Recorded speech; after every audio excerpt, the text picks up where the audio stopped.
Güzel Галләмова. Түз йөрәк. Беренче бүлек. Улым туды, улым дип кычкырды Рафис, телефон будкасының ишеген япкач. Куаныштан йөрәге күкрәк читлегенә сыймады аның. Атлап түгел, очып кына кайтты фатирына. Аралары яшь ярым гына булган кызларын кочаклап үпте дә, икесен ике кулына күтәреп, зыр килеп әйләнде. Әниләренең кая киткәнен бик үк аңлап бетермәсәләр дә, әтиләре, энекәшләре туганна иткәч, үрле-кырлы шатланышып сикерделәр кызлар да. Апа булуына масаеп, кулларын биленә куйды да, «Бәбине ваннада мин ездерәм» диде олы кызы Гөлгенә. Ә ул синең белән уйнамаячак, бә-бә-бә дип телен чыгарып үчекләде, сүзен бер кайчан аста калдырмас 5 яшьлек Алсинәсе. Рафис өс киемен салганда, кызларының бәхәсләшүләрен елмаеп кына тыңлады. Белә әтиләре. Кызлары сүз керәштерүдән тиз генә туктамаячак әле. Шуңа ул сүзне башкага бырга булды. Я кызларым, энекәшегезгә нинди исем кушабыз? Диванга килеп утырган әтиләре алдына менеп кунаклаган кызлар бер-берсен бүлдерә-бүлдерә үз сүзләрен әйтергә керештеләр. Альберт булсын әле, әти, диде Гөлгенә һәм иркәләнеп, әтисенең кытыршы яңагына битен куйды. Апасы сайлаган исем белән Алсинә килешмәде. Әтисенең уйнаклап торган беләк мускулларына учлары белән әллә ничә мәртәбә шоп-шоп итеп суккалап алды. Янәсе, миңа кара, миңа. Әти, әти дим, Илмила булсын. Кем кызым? Илмила. Шуны да аңламыйсыз дигәндәй, куллары белән ижек сайын ишарәләп аңлатты нәни кыз. Рафис ике кызын да көлә-көлә кысып кочаклады.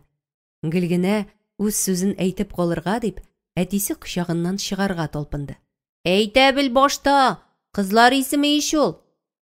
Яшьләре тулышкан күзләрен милдерәтеп, Алсинә әтисенең иң башыннан селкте. Әти, Илмила. Үзе гаҗизләнеп әтисенә карады. Кызым, Илмира чынлап та кызлар исеме. Илмир дисәң генә инде. Ула, Илмил була. Рафис икенче тезендә утырган Гөлгенәсенең кәйфе китүен күрде. Кызлары белән уртак тел таба белә ул. Икесен дә күтәреп, кухняга алып чыкты һәм артсыз урындыкларга бастырды. Ашыйсы килә. Нәрсә пешереп ашыйбыз дигән булды ул, гәрчә кызларының нәрсә пешерергә кирәген әйтмәсләрен белсә дә. Минем дә ашыйсым килә. Мин дә ашыйм. Суыткыч ишеген ачып, озак кына уйлап торды ата. Кибет буендагы су буе чиратларда торырга вакыты булмады аның. Шуңа суыткычта булган әйберләрне генә, йомырка белән сөтне өстәлгә алып куйды. Үзе газ тирәсендә мәш килгәндә, кызлары белән туктаусыз сөйләште, шаярды. Ул арада йомырка тәбәсе дә пеште, һәм алар өчесе дә ашап алдылар. Табын яныннан киткәндә, Алсинә әйтеп куйды. Әнием белән Илмил нәрсә ашыйлар? Шатлыктан Рафисның күзләре яшьләнде. Нәни кызының башкалар турында да кайгырта белүе аның күңел кылларын тибрәтте. Ул кабат кызларын кочаклап алды һәм алар бергәләшеп залга чыктылар. Туктале, улы бүгеннән Илмир исеме белән йөри түгелмесең? Нигәдер алдан уйлаган исемнәргә караганда, бу исем аңа ошыйрак та төште. Хатыны Гөлфинәгә бүгенге киңәшмәне һич шиксез җиткерер ул. Кызлар дус татугына уйный башлагач, Рафис диванга сузылып ятты. Күңелендәге шатлык хисләрен борчулы уйлар алыштырды. Иртән эшкә барганчы, ике кызын балалар бакчасына илтергә, аннан эшкә чабарга, эштән соң тагын вакытында балаларны алып кайтырга кирәк. Барысына да ничек өлгерергә? Суыткыч буш, кибетләрдә чират тору өчен башта кызларны өйгә кайтарып килергә кирәк булыр дип уйлады ул. Ярыйла, озын-озак чират торып та теләгән әйберең эләксә. Анысы да икеле бит әле. Әле Гөлфинәсе 5-6 көнсез бала табу йортыннан чыкмас. Рафис, никадәр кайгыртучан ата, бала җанлы булмасын, бу эшләрдән курка калды. Шулай да сер бирмәскә тиеш тапты. Үзләре кызыксынмыйча торып, малай туы турында күршеләргә дә әйтмәскә карар кылды. Яшь күршеләр Илнур белән Надия Гөлфинә урлы вакытта ук бу артымның ошамавын йөзләренә чыгарганнар иде инде. Надиянең илдә товар дефициты, булар бала ташыйлар, чүп-чын авыл мыкытлары икән дигән сүзләрен дә ирештерделәр. Алар исәбеннән бала үстергә җыенмыйбыз бит. Көнләшү бу, Рафис. Үзләре бер кыз гына үстергәнгә без гаепле түгел. Дәшмә, Рафис. Вакланма алар белән, диде аңа хатыны. Гөлфинәсе берәр гайбәт ишетсә, андый кешеләр белән сүз озынайтмаска киңәш итә аңа. Рафисмысың авырлыклар алдында югалып кала торган? Хәер, кызлары да елак түгелләр. Гөлфинә мөстәкыйльлеккә дә өйрәткән икән дип сөенде ул. 3 көн бер авырлыксыз иртүк кызларын җитәкләп ишектән чыкканда. Бүген Рафис күрше Илнурның әнисе Тайфа апа белән очрашты. Сәлам бирешкәнче үк ул сине: безнең Илмил бал, диде башын чайкап. Тайфа апаның ник балаларны Гөлфинә илтми әллә дип сорыйсы сүзләре тел очында эленеп калды. Алсинәнең сүзләреннән бар сорауына да җавап тапты ул. Рафис, нигә әйтмәдең? Ярдәм иткән булыр идем. Эшкә сыңа калмыйсыңмы соң? Юк, Тайфа апа. Җитәкчем әйбәт минем. Хәлемә керде. Бераз сыңга калып киләм. Иртәрәк китәм. Роддомнан чыккан көнне төштән соң китәргә рөхсәт бирде. Шулай булмый. Эшләгән заводыңда доска пашутта торасың бит. Синдәй алдынгы эшченең дә хәленә кереп кадерен белмәсәләр ни була инде аннан? Тайфа апа, хезмәт ияләрен данлаган ил җан тәслим кылды шул. Эштәлләни юк, акчасы да күренеп тормый. Малай туу куаныч әле монда. Завод эше күңелсезлекләре артка чүкте күрше апасы, дип Рафис кызларына күз кысты. Тайфа аталарын лифтка тарткан нәни кызларга сөеп карап торды да, кызларны җитез генә кочаклады, аннан күңелләрен күреп әйтәсе итте. Мин әйтәм, ярый, Алсинә бар әле хәлләрегезне әйтергә. Улыгыз безнең кызның исемен урлаган икән, диде ул да Рафиска күз кысып. Илмир белән Илмиралар күрше була икән алайса.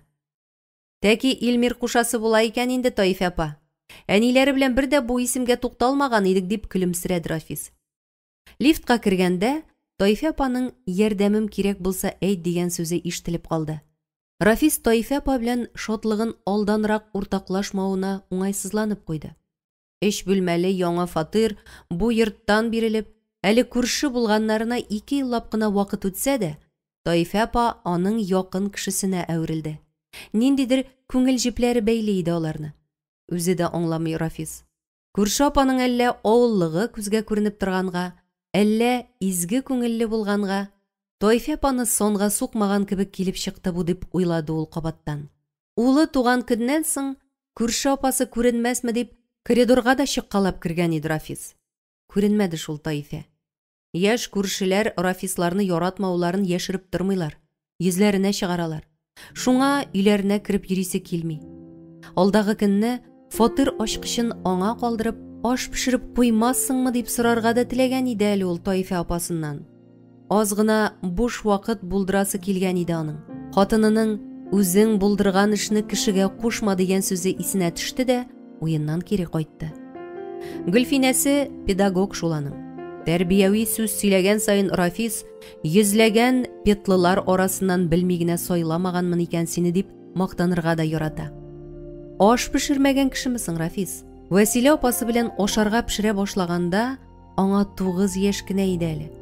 Тайфа апаны бик хөрмәт итсә дә, аңа эш кушарга бик уңайсызлана ул. Чөнки чын күңелдән кызгана ул күрше апасын. Лифттан чыккан мизгелдә шундый уйлар үтте Рафисның башыннан.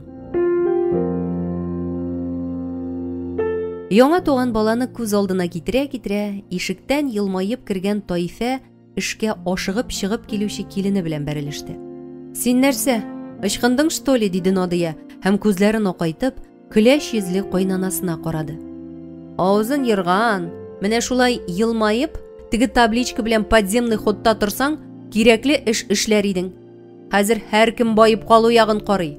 Сез, аналы уллы. Фу, авыл мыкытлары.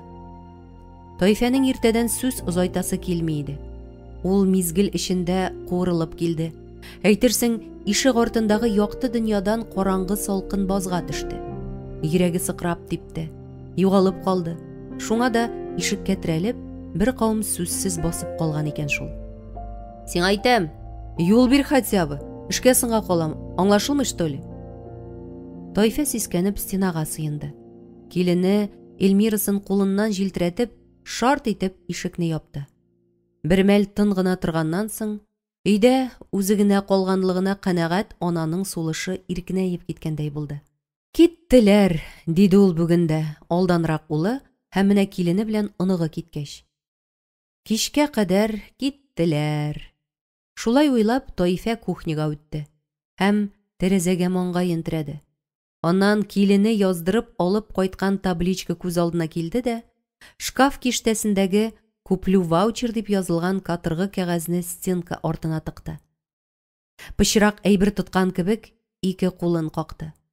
Эй, Аллам, минме соң? Ике кулым эшли алганда шунда чыгып баса торган хатын. Ассыннар, киссеннәр, чыкмыйм дип уйлады ул, инде әллә ничәнче кат. Аннан гадәттәгечә үз-үзен битәрләргә кереште. Эй, Тойфә, Тойфә, акылсыз хатында түгел идең бугай. Ник килдем икән калага? Эй, бала, бала. Хатын урнына, ана урнына куелмаса, гаиләдә тәртип була алмый икән шул. Өйләнгән ир балаң чүпрәк булдымы, килен кайнанасына хөрмәт күрсәтми икән. Хөкүмәт 25 сумга приватизационный чеклар өләшкән көннән аларның гаиләсендә тынычлык тагын да беткән иде. Надиянең әти-әнисе Тойфә өчен бер кирәксез кәгазь саналган шул чекларны кулларына алуга зур планнар кырып, бар игътибарларын шуңа юнәлдерделәр. Бу эшкә Тойфә кодагыйны да җәлеп итәргә теләделәр. Муйнына шул табличканы астырып, кеше күп йөри торган җирләрдә басып торуын сорадылар. Ул моңа җаны тәне белән каршы килде. Тойфә фатур буйлап тегендә монда аунап яткан киемнәрне җыйды. Аннан камыр басып тыкмач кисте. Авылда яшәгәндә тыкмач камырын бер басканда күпләп кисеп, киптереп, әллә ничә ел элек бушаган кәгазь торт савытына тутыра һәм өстен марль белән каплап куя иде. Кирәгенчә алып, яңа суйган тавык белән тәмләп аш пешерә торган иде. Башы тулуй булса да, Тойфә карчык тик тормады. Свяга суыткычының туңдыргычыннан йоннары йылкынып бетмәгән, зәңгәрләнгән чеби тартып чыгарды. Я Ходаем, шушы кечкенә генә туңдыргычка баш аягын гына кисеп ташлап тыкса да ярар иде кәне. Барыбер кисеп ташлыйсы ләбаса дип, сөйләнә-сөйләнә, бызланып каткан чебине җибетергә куйды. Тойфәнең күз алдыннан авылдагы йорты, ишек алды тулы ак әтәчләре йөгереп узды. Уйлары гомер иткән авылын гизде. Башлангыч класста укучы улы белән яшәгән Тойфә ул елны инкубатордан бәясе берсе 5 тиен торган 25 чеби алып үстерде. Озын ботлы ак әтәчләр көзгә үсеп тә җиттеләр. Ара-тирә рәшәткә урасыннан киреп түтәлләрне казып ташлаудан кала, үстергәндә әллә ни авырлыгын күрмәде Тойфә. Ә менә чалып бирергә ире булмау кыен иде. Кайчакларда аягы бәйләнгән әтәчен тотып, урамның аргы башына җитә яза. Эй, гәрләнә иде Тойфә шул вакытта. Җитмәсә, шаярып җанга тиючеләрдә очрый. Әтәчләрем күп дигән сүзгә каршы теленә шайтан төкергән авылдашы Сабир, синдә киресенчә икән, диде аңа бер вакыт. Шул сүз әйтелгәнгә 15 ел вакыт үтте. Әмма һич күңеленнән чыкмый менә. Әтәч суйдырырга өйләнмичә әнисе белән яшәп калган Хисмәткә керә алмый иде шул. Атынлыкка ничә тапкыр сорап килеп тә кире какты бит уланы. Сул як күрше хатыны да иренең Тойфәгә булышуын теләмәде. Бурып чыгарга 100 сәбәп тапты. Каршы күршесенең гомер айнымас ирнең үз хатыны да авырлык белән яши. Аның тормышы да Тойфә тормышыннан ким түгел. Башкалары я өйдә булмыйлар, я эшләре күп була. Тирә тәшен тотып кире кайткан вакытларда баскыч төбендә аз түкмәде ул күз яшен. әни, қаралы. Нинди матур сырлы жук жидық біз колхоз қырыннан. Ботаник оқытушысы Рафи апа bu бәрәңге яфрағын ашытырған қырт, яқшылап, біремтікләп жиығыз дейді. Улының шот авазы көңілін көтеріп жіберсе де, өзіне күрсәтірге деп сузған ярты литрлы банк түбіндегі бірнеше сарылы-қоралы құртқа күзгіне түшіріп олды Тайфа. Оннан, яшли күзләрін күрсәтәсе килмәгәнгә, қарашын шундаук жирге түбәді. Анасыннан бір күнге де ойырылмаған бала, оның көңіл халетін көрмей қаламысың. Әне, неге юлыйсың? Деп инәлді Илнур. Тайфа тұрмыш ауырлығын сиздірмәскә тырышайды. Мен улым, бұлай ғына. Қоя, қараймшы. Ол банкның қолына алды. Жилек кебек матур қызыл түстәгісінде көргәш, қызықсынуы күшейді. Банкы қопқашын ашмақшы болды. Ашма әне, ұша екен ол. Яндырам мен аларны. Сытқашта өлмей екен олар әне. Неге аз жедің? Тайфаның ойында құртлар түгел еді шул. Шуңа сөзін сөз болсынға ойламышығын айтты. Юқса өткен елғы қырылықта пешен білән Әстірхан үлкесінен еріп қойтқан бұ Колорадо қыңқызы онда да қызықсыну уятқан еді. Әулының кәйфі яқшы. Ол сөзін дәвам етті. Кімдір бірні де топмады әне. Мені мақтады Рафи апа. Маладис дейді. Колхозның бәрәңгісін құртқышлардан сақлап қалдың дейді. Бұлдырғансың улым. Тайфа ешлі яңақларын тидіріп, улының йымшақ битләріннән өпті. Орқасыннан сиіп, ойнарға шығарға құшты. Менім йөрәк пәрәм ешлі күзләрімні көрерге, тұрмыш ауырлығын сизерге тиіш түгіл. Өсіп кінә жетсін. Кіші қопқасын қоғып, қадірсізленіп йөрмәм, шибиләрімні дә шалып берір деп ойлады ана. Өсіп жеткеш те гіл кішкіне болып тыйылды улаңа. Жету бойлы Илнуры әттәш жанын түгел, шып-шық жанында қия олмады.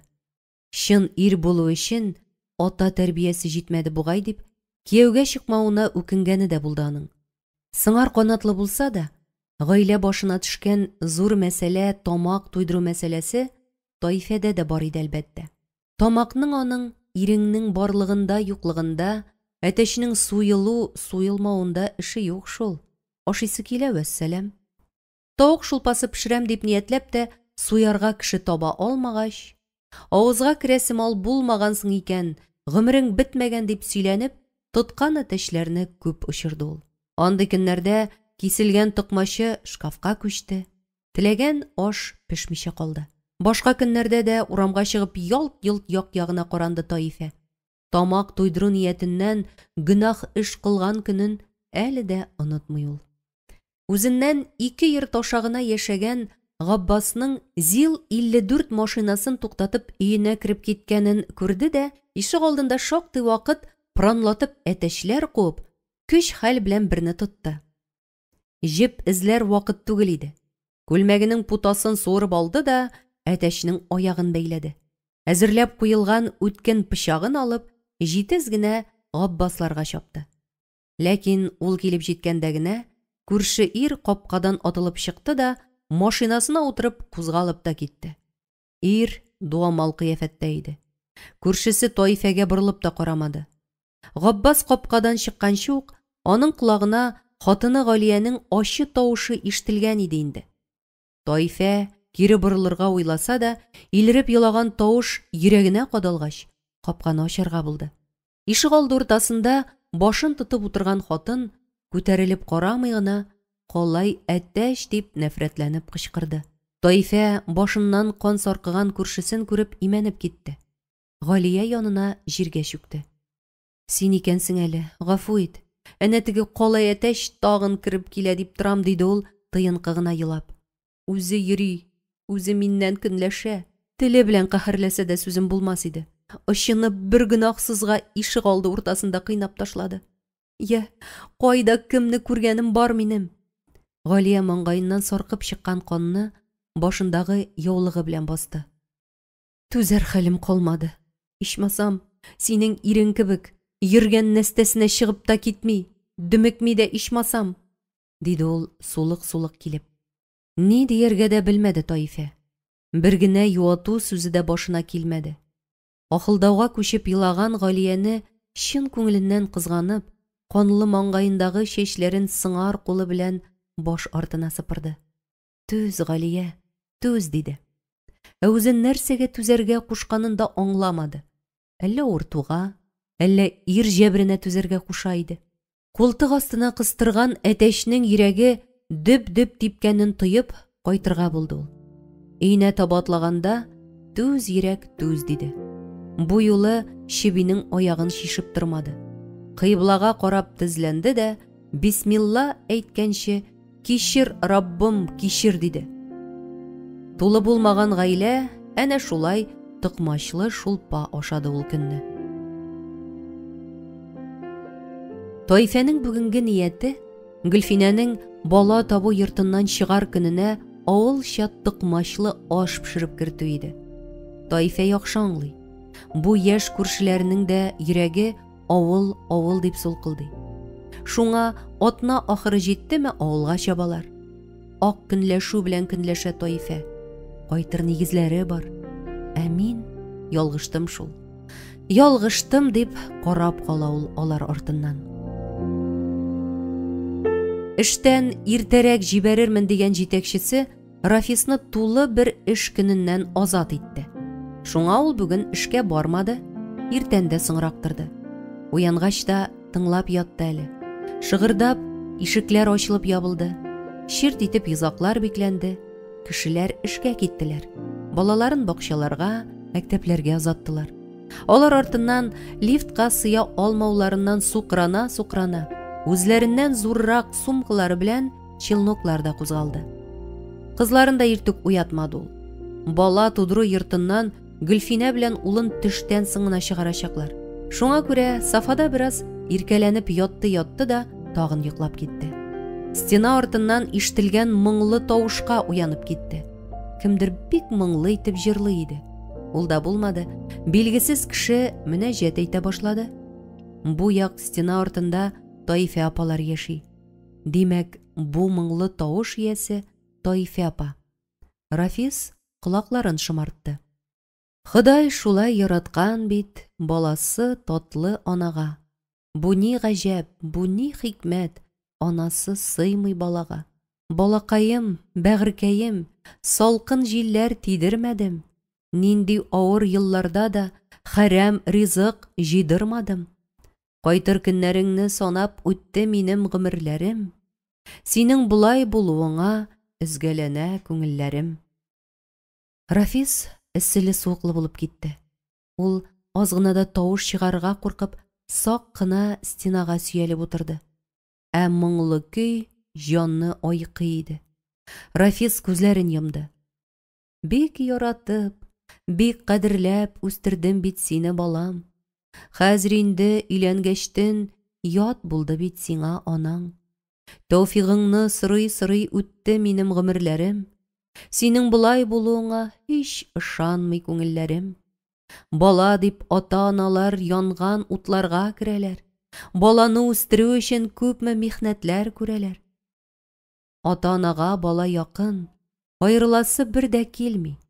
Бала үзе үсеп җиткәч, ата-ананы бер дә сөйми.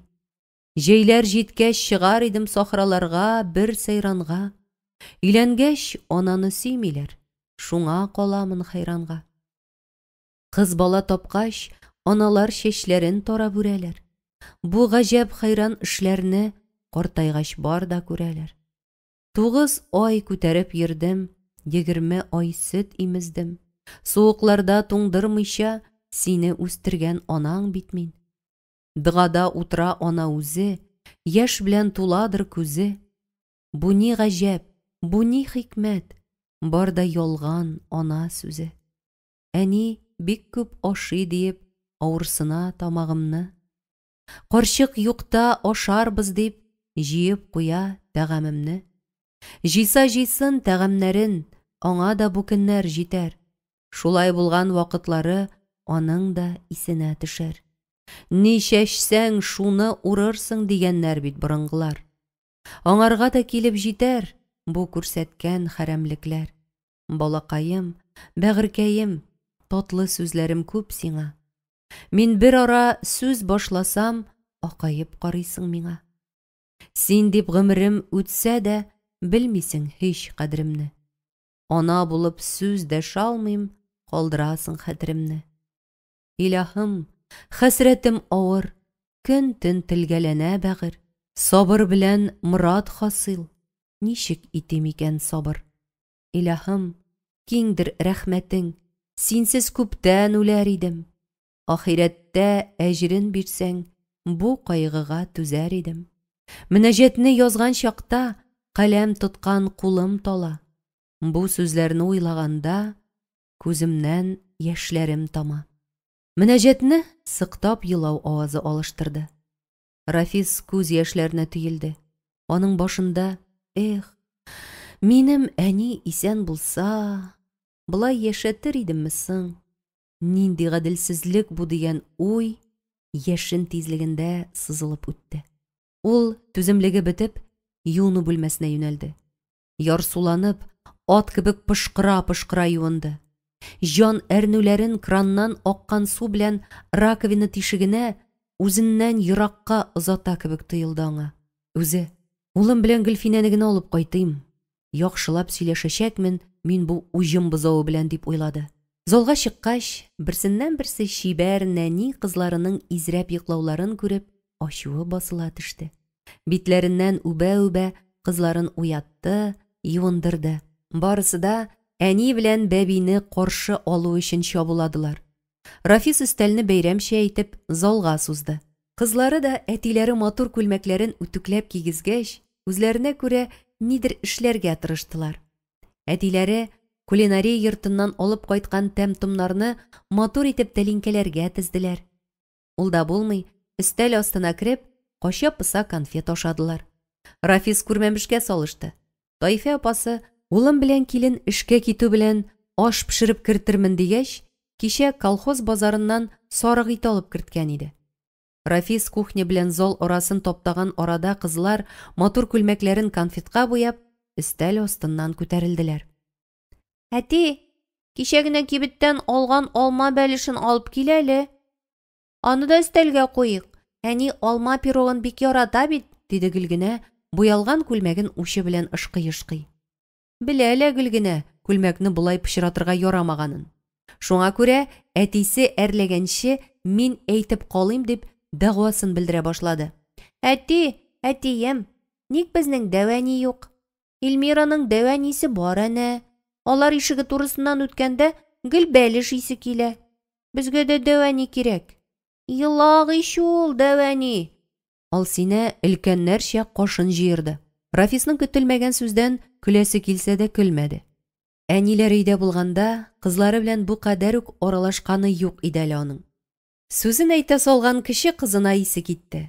Бу кадәр үк күп сөйләшкәнен белми дә иде әле Рафис.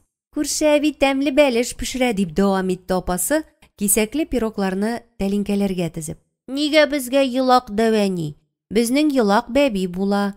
Бәби булгач, әби нигә безгә имәти?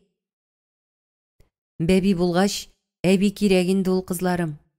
Тик безнең әби юк шул. Әниегезнең дә, минем дә әниләребез без кечкенә чакта ук үлеп киткәннәр. Алсинә телен чыгарган да тырыша-тырыша тәлинкәләр янына кашыклар куя. Әти, әтием, монда бел кашык алтык. Рәфис дерт итеп сискәнеп китте. Артык кашык. Мыскаллап җыйган кәефне бозарга шушы ике сүз җитте. Рафисның күңеле тагын кузгалды. Нинди көн булды соң әле бу, диде ул, үз-үзенә тәмам кәефсезләнеп. Шулай да Рафис җавапны тиз тапты. Артык кашык булмас безнең йортта.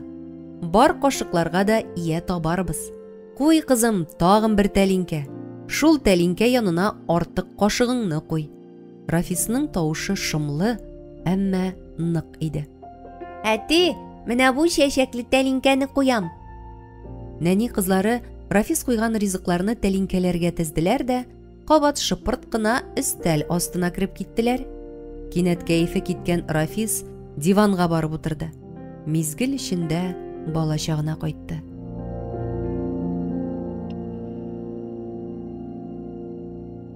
Үги ана электр сепаратында сөт айырта иде. Матур гүлдәгән тавышка Рафис белән апасы Вәсилә арткы якка чыктылар.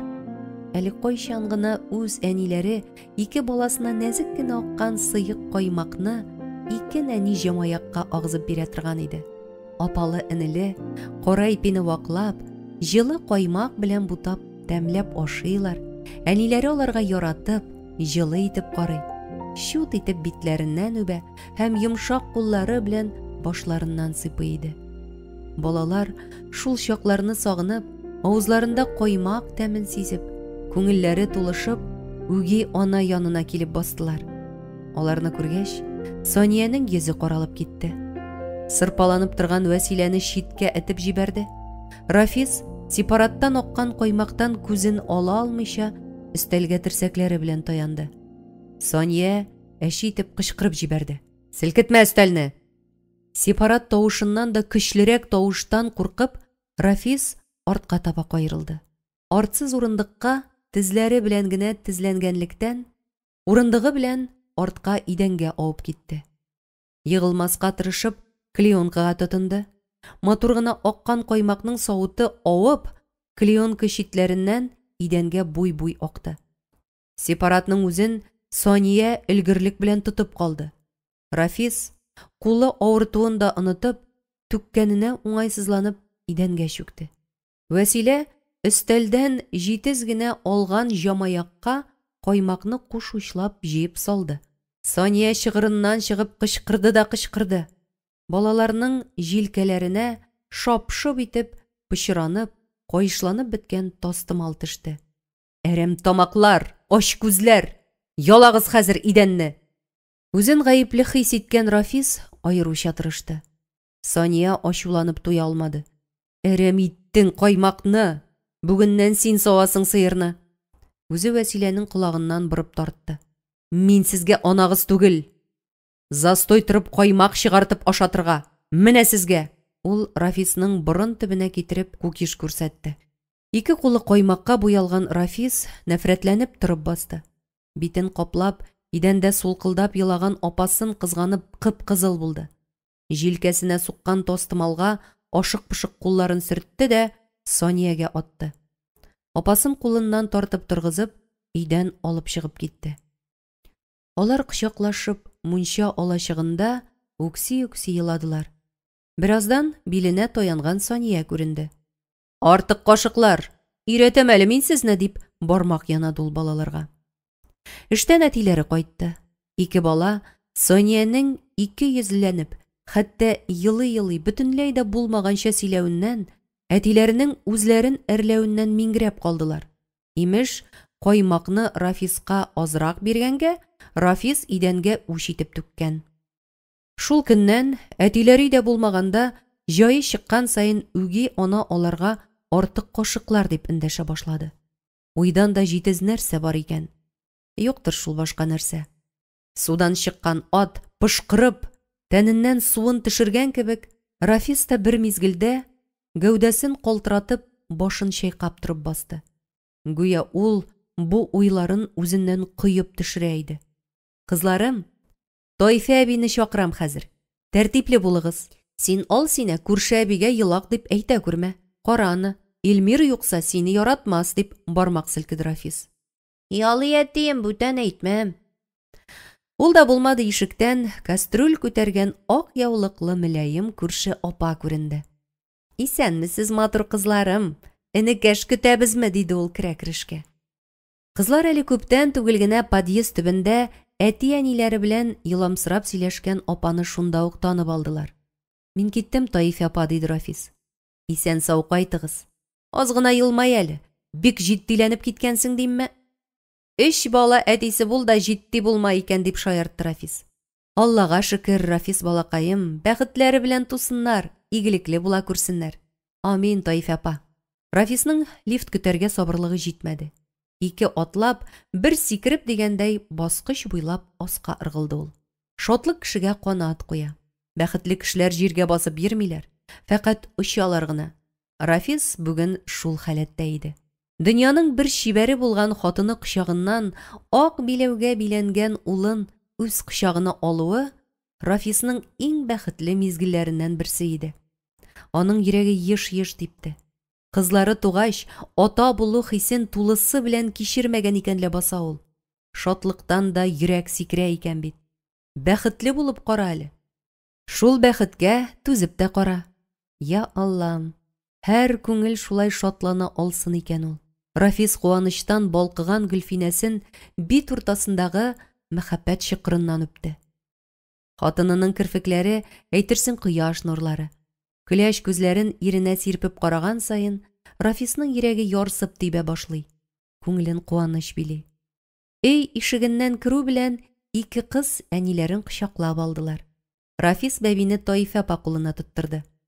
Сабыйны иң беренче итеп сөю миңа насыйп булды, рәхмәт төшкере. Илмирым да булды менә.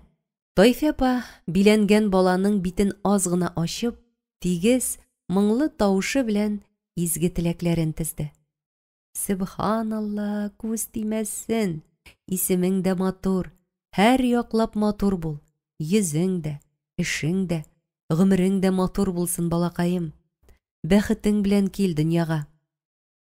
Таифа ике кызның бәбине күрәсе килеп үрсәләнгәннәрен күреп, сабыйны залдагы диванга салды. Балакайлар, диде Таифа яшьләргә борылып. Мин чыгыйм, бәхетле булыгыз. Балаларыгыз гомергә куаныч булсыннар. Рафис Таифа апаның юлына аркылы төште. Гөлфинә дә аның иңнәреннән кочып алды. Таифа апа, ашыкма, чыгарсың әле, диде ул буйрулы тавыш белән. Бергәләп шәйлибез әүвәл. Юлда Рафис кызлары белән табын әзерләвен, синең без яратканча токмачлап аш пешерүң турында әйтеп шатландырды. Бу куаныч бер бөтен булсын дисәң, чыкма, Таифа апа. Бер дә ризалык юк. Ниткән чыгу ди ул, дип хатыны сүзен күтәреп алды Рафис. Әнә, ал сине иң матур чәчәкле тәлинкә белән матур кашыкны иртәдән үк сиңа дип әзерләп куйды. Таифа уңайсызланып кына кире чигенде. Ир белән хатын кухняга аш салырга чыктылар. Кызлар нәни Илмирны баштарак җанлык курчак итеп күрделәр. Бар җирен тотып та карадылар, үбеп тә алдылар. Күп тә үтмәде, сабый елап җибәрде. Алсинә Таифа әбисе янына килде дә әйтеп салды. Дәвәни, Илмилны кала, елый иш. Ул Таифаны артыннан этеп бәби янына китерде. Бала илаганга чыгып җиткән Гөлфинә дә Таифәгә кушылып көлде. Гөлгенә дә әллә әби белән дуслашып өлгергән иде, әллә мин дә сүзсез калмыйм дип, безнең бәби бар бит хәзер, күрше әби. Әти, бәби булгач әби дә кирәк диде. Кал бездә, дәвәни булырсың. Минем тәмле бәлеш ашыйсым килә, диде. Һәм Таифа әбигә сыенды. Шит кеше балаларыннан җылы сүзләр ишетүдән күңеле кузгалган Таифаның күзләре яшьләнде. Ул елмаеп, Гөлгенә белән Алсинәне аркаларыннан кагып сиде. Рәхмәт, кызлар. Бик күңелем булды. Минем үз фатирым, үз оныгым бар шул, дип әйтергә ашыкты ул. Әти-әниегезгә сезне тигезлектә үстерергә насыйп булсын. Ә бәлешне пешереп кертермен, яме, нәни күршеләрем. Әйдәгез табынга, аш ашап алыйк башта, аннан бәби чәй эчәрбез, диде Гөлфинә. Надиянең эштән кәефе китеп кайтты. Аның кул астында эшләүче хезмәттәше Лилиянең йылкылдап торган затлы чәшке тун киеп эшкә килүе, әле җитмәсә тунның Төркиядән кайтартылган булуы аның җанын талкыды. Үзенең кыш тиресеннән тегелгән тунын бөтенләй ошатмый башлады. Шул рәвешле Лилиянең тунын күрүдән барлыкка килгән көнләшү өенә кайтканда Илнурга ачу үпкә булып күңеленә ятты. Лилиянең ире кемдә, минеке кем? Минеке уртача хезмәт хакы алучы гади бер эшче. Ә Лилиянең ире инженер иде. Хәзер челнок булып йөри. Төркиядән товарны ташып тора, әнисе базарда сатып тора, дип уйлады ул. Ишек төбенә килеп җиткәнче генә ачуын йота алды. Ә өйгә керүгә күзенә җен булып күренгән кайнанасының Илмира кызым, әниең дә кайтты әнә. Әтиеңне дә чакыр. Бергәләп кичке аш ашап алырсыз дигән сүзләрен ишетеп, күңелендә ачу ташыды. Аягыннан салган итекләрен атып кына бәрде ул. Өстендәге тунын элгечкә чирканып илде. Телевизор каршында яткан иренә каш астыннан гына карап алды. Кызы куркып кына әнисе янына килде. Дәү әни ашарга чакырды, әни, әти, диде ул. Илнур хатыны каршына килеп басты да, һәр чактагыча елмаеп җибәрде һәм: "Нәрсә, Надия? Тагын кәеф юкмыни?" диде. "Каян килеп булсын ул син авыл мыкыты белән? Әллә инде берәрсенең хатыны эшкә төрек алтыннарын бармак сайын киеп, бармакларын биетеп килдеме? Мыскыл итмә, хәерче." Надия ирен этеп җибәрде. "Ник бай шәһәр малаена чыкмадың соң?" Илнур һәр чактагыча күңелсезлектән котылу өчен йомшак кына сүз куертты. "Хатыныңны кешечә яшәтү өчен шәһәр малае булу мөһим түгел. Эшсез калып түшәмгә карап ятар көн җитмәсен дигән, ни сөйлисең син? Син элек тә шул идең инде. Барына канәгать булып тик йөрдең. Хәзер дә тик йөрисең селкенеп. Әнә, Рафис заводның мактаулы эшчесе дә булып куйды. Эшләргә иренмәгәч. Эшләп фатир алган. Безнең эштәге хатынның ире белән эшли ул. 270 сум акча алган чаклары менә моннан булган, аның алдагы елларда." Надия имән бармагы белән муен турыннан сызып күрсәтте. "Иштәсеңме, хәчтрүш? 270 сум. Премиядән башка бит бу. Ә син, тфу, бу илдә кайнар тимер кызуында йөрәк кайнатып эшләп йөрергә ярыймысың, җанаш? Кассада янды ич инде аның ул янып киеп эшләгән акчалары. Урамдагы бар нәрсәне бандитлар җимереп йөри. Әллә ул портретлы мактау такталары тынычлыкта калыр дисеңме? Мин сине дә тынычлыкта калдырмыйм әле. Бар дөнья булганганда тыныч кына яшәп ятар иде бугай." Бу сүзләрне ишетеп, йөрәге сыкраган ана кухнядан залга чыгып: "Илнур, начарлыкка сөенмә, ризалыгым юк.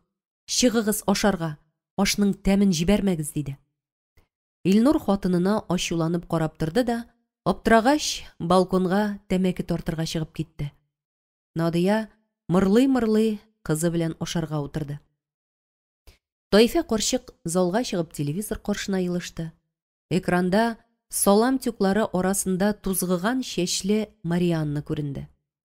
Аны якын итә, аны кызгана, аны аңлый карчык.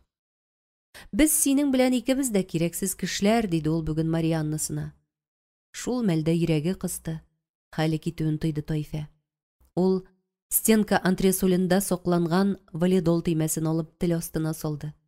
Бер җылы сүз, якты караш булмаган бу өйдә аңа әнә шул ак төймәләр булыша. Бик азга гына булса да, шул сериал онытылдыра иде. "Тайфа, син йортсыз җирсез авыл карчыгы. Син түгел, әнә таш пулатлардагы байлар да йылый", дип үзен тынычландырмакчы булды ул, бар игътибарын шунда юнәлдереп. Тик тәмәке тартып кергән улына килененең әле һаман ничек тормыш итәсен өйрәтү колагына чалына иде. Тиз генә ашап алган оныгы да дәү әнисе янына йылышты. Ул, дымланган күзләрен яшерә төшеп, оныгын кочагына алды. "Кызым, дәресләреңне әзерлә. Йоклар вакытың җитә бит. Я, китап дәфтәрләреңне ал", дип башыннан сөеп сыпырды, чәчләрен рәтләде. Дәү әнисен тыңлый Илмира. Мәктәп сумкасын алып, өстәл янына утырды. Килене белән улы залга кергәч, Тайфа кабат кухняга юл алды. Худайдан сабырлык сорап, һәр көндәгечә табак савытларны юды. Тавышын аз гына ачып, радио тыңларга кереште. Тайфа яшь чагыннан халык иҗатын ярата. Авылдашларның фаҗигали язмышларына битараф кала алмыйча, бәйтләр чыгарганы да булды. Эфирда әдәби тапшыру бара иде. Ул шуны йотылып тыңларга тырышты. Ләкин Надиянең Илмирага кычкырган ярсу тавышы радио тавышын басты. "Надан син, ничек шуны аңламыйсың? К хәрефе, буква К. Менә рәсемнәре белән күрсәтелгән." Ничектер бүген Илнур дәшми кала алмады. "Акырма әле, куркытып бетердең инде баланы", диде ул, тавышын артык күтәрмичә генә. "Куркытырсың сезне, син акшаган ул. Кайчаннан алфавит өйрәнә алмый. Елап утырма ачуымны китереп." Надия Илмираның аркасына төртте. "Дәү нигә әйтәм мин сине хәзер", диде кыз үкси-үкси һәм утырган урыныннан капылтырып басты.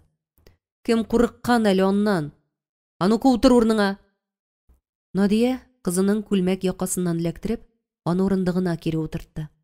Моны күргән Илнур авыз эченнән мыр-мыр килеп, кабат тәмәке тартырга чыгып китте. Эльмира мышык-мышык елап, башы белән өстәлгә капланды. Колагын ярып кергән сүзләр Таифәнең йөрәген телгәләде. Кузгалма, Таифә. Тагын да яман булыр дип, оныгын кызганудан ярдәмгә талпынган күңелен басты ул. Монда кара. Бу нәрсә? Карусель. Буква К. К. Дип сулкылдады кыз бала. Күкәй, яме? Шул дәү әниең белән татарча сөйләшкәнгә надан каласың инде син. Синекләр дә Эльмира белән русча сөйләшмиләр бугай, диде Илнур балконнан керә-керешкә. Минекләр айга 1 сәгатьтә аралашмыйлар оныклары белән. Әйт анаңа, баланы надан калдыра. Я русча сөйләшсен, я анда нишләргә белгән юк сезнең белән. Әни, кил әле. Таифә улы чакыргач, Худайдан сабырлык сорап залга чыкты. Әни, син азрак рус телендәге передачаларны кара инде. Эльмира белән дә русча сөйләшегез. Начар укый бит әнә. Улым, әниң авылдан күчеп килде дигәч тә, почта начальнигы булганымны яхшы беләсең. Анда русча да белмәгән, надан эшләмәгәндер 30 ел буе. Эльмира начар укучы түгел. Минем укытучысы белән сөйләшкәнем бар. Аның өйдәге укытучысы начар. Баланы түбәнсетеп түгел, алгысытып иретәләр. Тәрбияле ана бала күңелендә бала атасына да, дәү әнисенә дә хөрмәт тәрбияли. Күрше Рафисның хезмәт хакын санарга түгел, аның әнә шундый матур сыйфатларын санарга, үрнәк алырга кирәк. Үләм! Тагын шуларны әйтә дип кычкырып, гәүдәсен алга таба бөкте Надия. Әйтерлек булгач әйтелә шул. Кала кызы булуыңа масайып, иреңне ничә ел мыскылыйсың инде. Бу синең бик мәгънәсез булуыңны күрсәтә. Кеше нинди тирәлектә яшәгәненнән чыгып бәяләнми. Кешелек сыйфатларына карап бәяләнә. Сиңа күп нәрсә өйрәнергә кирәк әле. Үләм, нинди түбәнлек. Югары белемле хатынны өйрәтәләр. Тырма, нигә торасың тәртипсез килен белән? Ялгыштым шул. Синең кебек усаллык, начарлык чәчмәгән идем. Урырга туры килде менә. Сүзне үзенә алган Илнур. Әни, мәкаль әйтемнәреңне әйтмәле эш пошырып. Дәшми кал. Әйе, Надия укыган кеше ул. Бар кухняга чыгып радио тыңла. Мин кухняга да чыгармын. Дәшми дә үткәрә алырмын. Ә менә сиңа яшәү авырга туры килер. Син нык ир бул. Нәрсә кытыртасың? Надия күркә сыман кабарынды, булай да зур күзләре акайды. Таифә гадәттән тыш тыныч иде. Әмма җавапсыз каласы килмәде. Әйтсәм әйтим. Кытыртасы калмаган инде. Син миңа тырма. Нигә торасың алайса тәртипсез килен белән дип кычкырдың? Кешеләр турында начар уйламый торган ышаныч бар шул күңелемдә. Сине дә шул кешеләр исәбенә кертеп ялгыштым. Гомер иткән нигезне сатып килә идемме соң югыйсә? Надия йөзенә мыскыллы елмаю чыгарды. Илнур да ирен читенә елмаю кундырып әйтеп калырга ашыкты. Эй, әни, дөресрәге, үзең генә яши алмаганга безгә килдең инде, диде. Дөресе беләсеңме нәрсә? Сине әби-бабаң йортыннан чыгару өчен бардым мин бу адымга. Кунакка барган сайын, синең сонсызлыкта изилеп яшәүеңне күреп кызгана идем. Ә син анаң акчасына кооператив фатир сатып алып та, үз бәяңне куя белмәдең. Әдәпле ана улы белән әрләшә. Надия тантана әйтте. Нәрсә уйлап таптың инде, әни? Надия дөрес әйтә икән. Ышкына башлаган син. Ярар, мин инде ышкынсам да ярый. Менә сез ышкынмагыз. Шушы тәрбиясезлекне карап, сеңдереп торган кызыгыз үзегезгә шундый хәлләр күрсәтмәсен. Сүзләрен тыныч кына әйткән Таифә башын аска иеп кухняга чыгып китте. Ире белән хатын әрләшүләрен дәвам иттеләр. Таифә кайнар яшьләрен иченә йотып, тәрәзәдән кичке шәһәрне күзәтте. Биек-биек йортлардагы исәпсез тәрәзә яктысы күзенә ташланды. Бу тәрәзәләр артында нинди тормыш икән? Гаделсезлек бар бу җир йөзендә. Таифә яшьле күзләрен чилт-чилт йомды, битеннән тәгәрәшеп күз яшьләре кыелды. Ул, ялварып, күз карашын күккә күчерде. Ә йолдызлар гүя аңа күз кыса, һәм Кайда да бер кояш диләр сыман иде. Ә менә авыл күгендә дә шушы ук йолдызлар булуын ул бүген генә абайлады. Авылым, эй, авылым дип сыкрады аның күңеле. Йөрәкне сызып, авыл кичләре исенә төште. Эй, газиз Раббым, хәер рәхмәтең белән ал мине бу таш капчыктан. Үзең белгән хәерле җиргә юлла. Яшьлектә күрмәгән бәхетләрне картлыкта бир. Таифә пышылдап кына Аллага ялварды. Аннан башын өстәлгә куеп, озак кына утырды да йоклап китте. Ай нуры нәни Илмир караватын яктыртты. Гөлфинә улын караватында тирбәткәндә, күршедәге ызгышкан тавышларны ишетмәскә тырышты.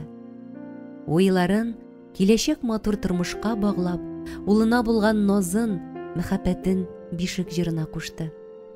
Җыр йортның җансыз почмакларына да җан өрерлек моң булып агылды. Әлидәре бу бала, бәлидәре бу бала, әткәсенә, әнкәсенә хезмәт итәр бу бала. Үштеки, үсмәгәнгә кештеки, илдә җирдә бер булыр, бер дип әйткән ул булыр. Һәм күрше фатирдагы тавыш йокыны ача, җырлыйсы килү теләген баса иде. Я Раббым, нинди бетмәс ызгыш булды бу буларда, дип тынычсызланды Гөлфинә. Аннан Рафисның да йокламавын, урында туктаусыз боргаланып ятуын күреп, сорау бирергә булды. Рафис, кем хаклы аларда? Син беләсеңме? Уфтанган ир озак кына җавап бирмәде. Бераздан чын йөрәктән чыккан рәнҗүле аваз белән: Беләм. Ана хакын хаклый белмәгән җан алар икесе дә. Хөрмәт итмәслек булган очракта да ата-ана хакы дигән нәрсә бар. Алар шуны гына да аңламыйлар, диде Рафис. Һәм сүзсез калды. Ир белән хатын озак кына үз уйларында кайнадылар. Син әйтергә онытканмын. Син роддомда вакытта Вәсилә апа килде.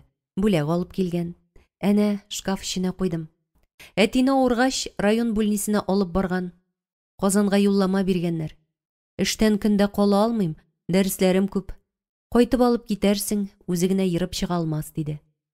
Киләсе атнага бер көн ял алырга кирәк. Ә бит уйлап карасаң, атамы инде ул миңа. Апа белән ни генә күрмәдек без аның аркасында. Эх, дип, Рафис стена ягына борылып ятты. Ярар, Рафис, йөрәгеңне яндырма. Үткән инде ул. Хакы бар аның, ата бит. Ничек тә алып барырсың? Бу сүзләр Рафисны хатынына таба борылырга мәҗбүр итте. Күңеле йомшарды. Ир рәхмәтле күзләрен хатынына төбәп дәвам итте. Таифә апаны сонга сукмауларын күреп әрнегәннән әйттем. Мин Илнур белән сөйләшеп карыйм әле, Гөлфинә. Әйтер сүзләрем бар.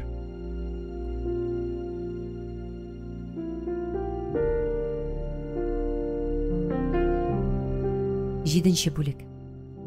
Таифә уянып китте. Күргән төше ачык булып исенә төште. Почтага Зәлифә керә. Таифә, улыма телеграмма сугаргае. Приезжайте, умерла мать диген. Нигә мондый нәрсә белән шаярасың, Зәлифә? Син исән бит.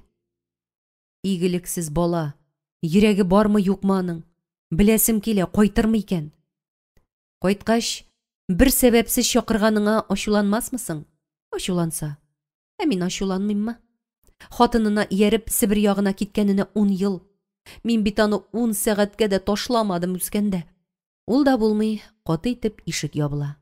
Үтергеч ачулы караш белән үзенә кияүгә чыгарга үгетләгән Хисмәт килеп керә. Мә, сиңа бу, дип өстәленә сап-сары башаклы арыш камылы куя.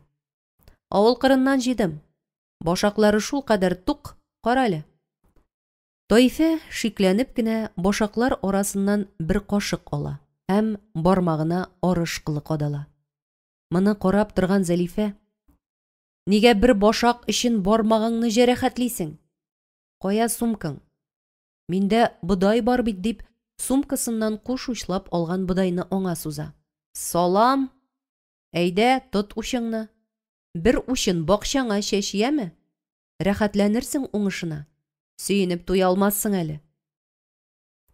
Куш учындагы эре, алтын сыман сары бөртекләргә карап, бик куана һәм шул урында уянып та китә Тайфа. Зәлифә нигә алай керде икән төшемә? Аның бит үз балалары юк. Үги малай тәрбиясендә кадер-хөрмәттә яши иде ләбаса.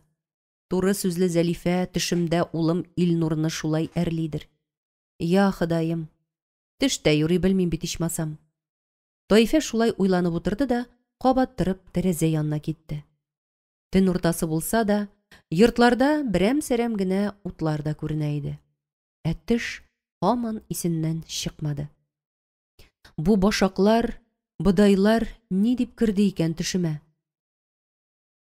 Хәерле булсын, яхшыга булсын иде, диде ул, акрын гына урынына барып ятканда. Аның йокысы ачылды.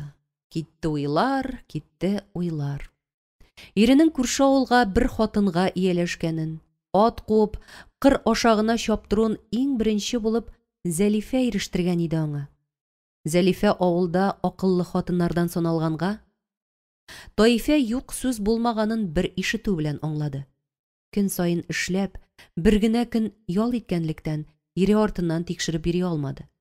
Артык көнләшә белмәсә дә, күңеленә авыр тойгылар килә иде.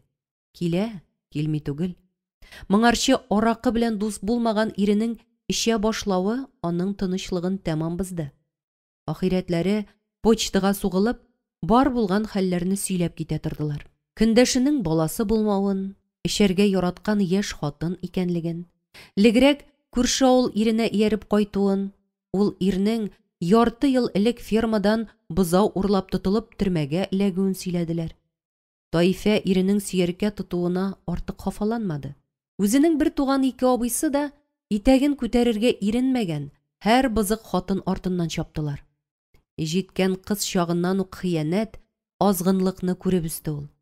Әнисенең зарланып килгән җиңгәләренә әйткән сүзләре әле дә исендә.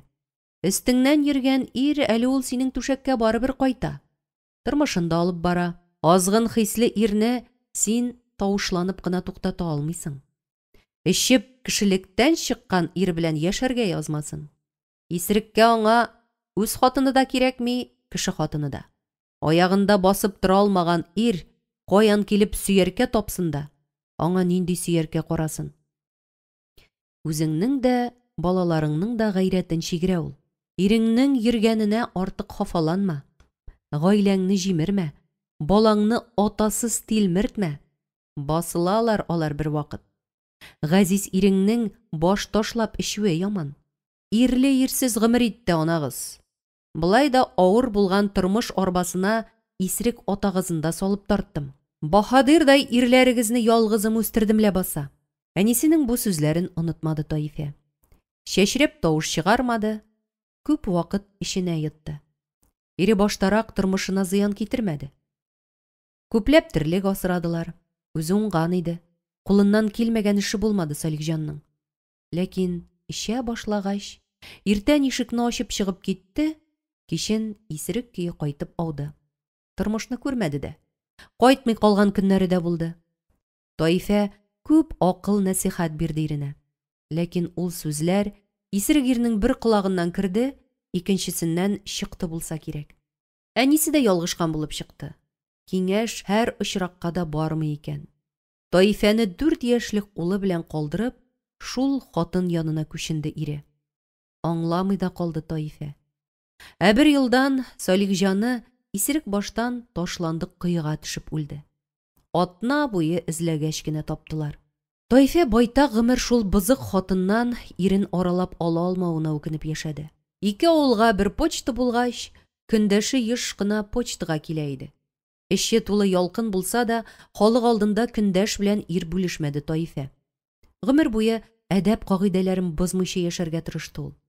Йокысыз төннәрендә санап карады Таифа. Күрше төбәкләрдән дә килгәннәре белән нәкъ 12 ир хатынлыкка сорап килгән аны.